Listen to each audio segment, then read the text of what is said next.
In a not-so-distant past, there was a mother named Shaimaa. Shaimaa lived in an old house with faded walls and dusty floors, with her 3 children, Ahmed, Salma, and Yusuf. Shaimaa was not happy with her life, and this sadness made her harsh in her dealings with her children. Shaimaa was a woman in her mid-40s, with ink-black hair tied tightly at the back of her head.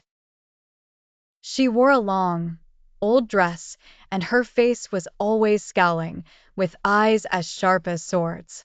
Ahmed was a skinny boy with messy brown hair, wearing a simple shirt and old shorts.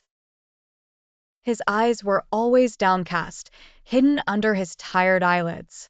Salma was a 7-year-old girl with long, tangled hair, wearing an old and slightly torn dress. She was always quietly crying, her eyes filled with tears. Yusuf, the youngest child, was 3 years old, always carrying his torn toy and looking at his mother with frightened and confused eyes. One day, while Shaimaa was in the kitchen preparing food, Ahmed entered with heavy steps and said, "Mother, can I go out to play with my friends?" Shaimaa looked at him angrily and shouted, "No.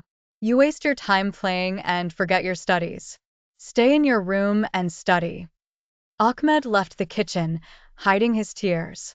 When Yusuf saw him crying, he asked, "Why are you crying, brother?"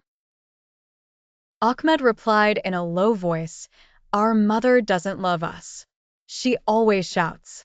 Another time, Salma was playing with her torn doll and said, "Mother, can I have a new doll?" Shaimaa looked at her indifferently and said, "No, you don't need anything new. You must be content with what you have." Days passed, and Shaimaa's harshness increased. With each passing day, she found her children distancing themselves from her more and more. On a cold night, after Shaimaa and her children had gone to bed, Shaimaa had a strange dream. In this dream, she saw herself living alone in an empty house, without her children. She walked through the rooms of the house, hearing her children's voices, but unable to see them. She called out to them, but no one answered. When Shaimaa woke up in the morning, she felt a great loneliness. She looked at her children eating breakfast in silence, with light tears in her eyes.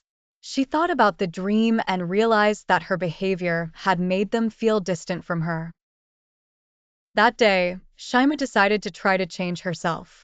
She began by smiling at her children, and whenever she looked at them, she remembered her dream. At first, the children did not believe her change and continued to be afraid of her. But with time, they began to see kindness in her eyes. One day, Shaimaa sat with her children and said, "I know I have been harsh on you. Please forgive me." They all hugged, and the children cried in her arms. After that, Shaimaa's life and her children's lives changed. Shaimaa started participating in her children's play and learning. She read them bedtime stories and prepared delicious meals for them. One day, Shaimaa invited Ahmed to the kitchen and said, "Ahmed, let's prepare lunch together." Ahmed was very happy and said, "Thank you, mother." They worked together and laughed. Another time, Shaimaa decided to take her children on a picnic in the park. They played and ran in the meadows, enjoying their time together. After a while, Shaimaa became a loving and caring mother, and her children's lives improved for the better. They felt loved and safe with her, and Shaimaa realized that kindness and love are the keys to true happiness.